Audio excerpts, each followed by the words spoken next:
Encuentro número 13. No te vengarás de quienes te hacen daño. Seguramente has oído la expresión la ley del talión, y si lo has hecho sabrás que dice ojo por ojo y diente por diente. Éxodo 21:24, Levítico 24:20. Lo primero que tienes que saber acerca de esta ley es que en realidad ella no pertenece a los 10 mandamientos, sino que es parte de la ley civil que Dios les dio a los israelitas en el desierto. Como ya sabes, pues lo mencionamos en nuestro 8º encuentro, la ley civil daba orientaciones relacionadas con el diario vivir de Israel en el Antiguo Testamento, ya que la sociedad y la cultura contemporánea son radicalmente diferentes a esa época. Muchas de esas directrices no son de aplicación obligatoria para nosotros hoy. Antecedentes de la ley del talión en Israel. La ley del talión, basada en la ley de la venganza, tampoco es exclusiva de los israelitas, pues aparece en muchas legislaciones orientales antiguas, tales como el Código de Hammurabi y en las 12 tablas.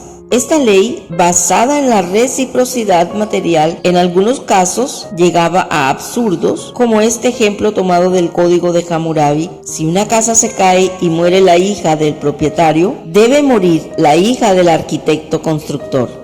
La equivalencia material impuesta por la ley del talión está en el fondo contra toda justicia, pero es al final una defensa contra los posibles abusos, ya que a pesar de su carácter aparentemente cruel, es una mitigación contra la venganza desenfrenada, porque limita la reacción de la víctima y de sus familiares. En ese sentido, es un avance sobre la ley consuetudinaria de la venganza de las tribus sin organización judicial, que al asesinato de uno de sus miembros se vengaba no solo matando al homicida, sino exterminando a su familia.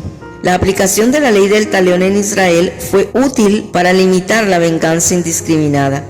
En Israel, la ley del talión realmente fue dada para regular el proceder de los magistrados públicos al fijar el valor de la compensación en todo caso de daño. De esta manera, procuraba evitar los sentimientos de venganza personal. Los judíos posteriores, sin embargo, la tomaron como un precepto moral, y por eso fue necesario que el Señor Jesús los corrigiera en el Sermón del Monte.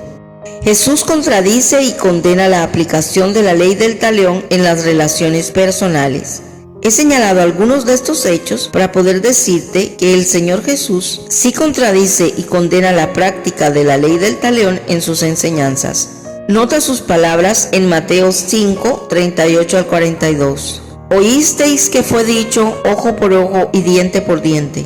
Pero yo os digo, no resistáis al que es malo. Antes, a cualquiera que te hiere en la mejilla derecha, vuélvele también la otra. Y al que quiera ponerte a pleito y quitarte la túnica, déjale también la capa. Y a cualquiera que te obligue a llevar carga por 1 milla, ve con él 2. Al que te pide, dale, y al que quiera tomar de ti prestado, no se lo rehuses. Si la ley del talión estuviera vigente para sus discípulos, nunca hubiese dicho a cualquiera que te hiere en la mejilla derecha, vuélvele también la otra. Porque la ley del talión decía golpe por golpe, herida por herida, afrenta por afrenta.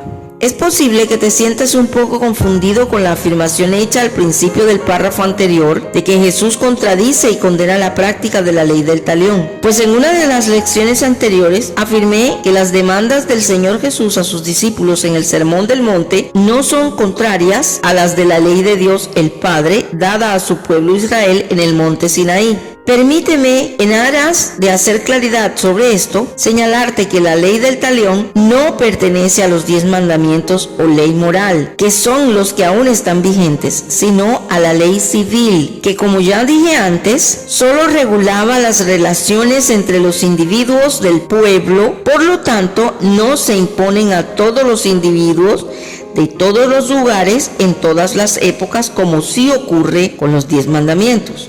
Un discípulo de Cristo no puede ser vengativo. Hecha la aclaración anterior, digamos que lo que el Señor nos está diciendo en Mateo 5, 38 al 42 es: ustedes no pueden vivir inspirados en la venganza. Ese sentimiento no es propio de un hijo de Dios. Deben entender que mi reino es superior a las demandas aún de la ley natural. De acuerdo con la ley natural, es humano desquitarse de quien nos ha hecho daño. Es más, en algunos casos, tus familiares y amigos te animarán para que tomes acción contra los que te ofenden, injurian, lastiman o agreden. Te dirán, tranquilo, si sientes odio contra esa persona es normal, no somos perfectos, eso es natural, eres humano, no eres de hierro como para que no sientas. Pero el Señor te sigue diciendo, no quiero que tomes venganza por tu propia cuenta, no lo hagas, porque cuando lo haces, me niegas el derecho de defenderte. Si tú sabes usar tus armas, no necesitarás que yo use las mías a favor tuyo. Nunca olvides que Dios es pastor de ovejas, no de leones. Los leones no necesitan que los protejan, ellos se saben defender solos, tienen fuertes garras y afilados colmillos. Las ovejas, en cambio, sí necesitan que el pastor las defienda, pues son indefensas. La Escritura dice, porque en la ira del hombre no obra la justicia de Dios. Santiago 1:20. Si tú no te desquitas, Dios te defenderá, Él peleará por ti. Soportar las afrentas en silencio es señal de verdadera madurez espiritual. El Señor Jesús enseñó que sus discípulos deben soportar silenciosamente las afrentas, el despojo y las injusticias. Guardar silencio frente a todo esto te hace más parecido a Él, que cuando le injuriaban no abrió su boca ni pronunció ninguna maldición.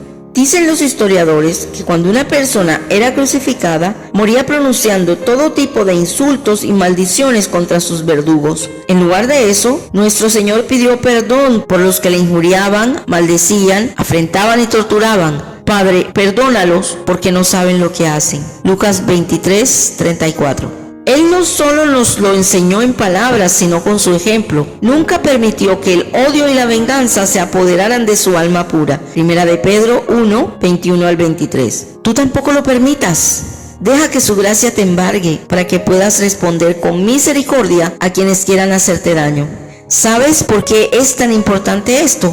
Porque la verdadera madurez espiritual de un discípulo de Cristo se mide no por la capacidad de hacer milagros, sino por la capacidad de soportar pacientemente las afrentas, el despojo y las injurias, por la capacidad de perdonar y amar a quienes le ofenden. Es una verdadera lástima observar en la vida cotidiana cómo muchas personas que se autodenominan discípulos del Señor son incapaces de contener su ira, su enojo y son vengativos.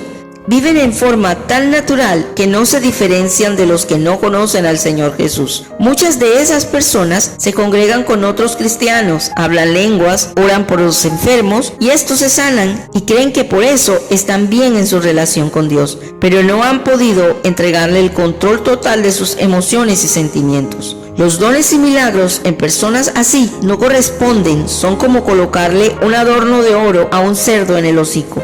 Dios puede usar a una persona para obrar milagros sin que eso indique nada acerca del carácter de esa persona. Sé que esto es difícil de entender, pero Él obra milagros porque sencillamente es todopoderoso, misericordioso, y si hay una necesidad, Él lo hará con independencia del carácter de la persona a través de la cual lo tenga que hacer. Intento decirte que una persona puede ser usada por Dios en milagros y sin embargo no tener un carácter tratado.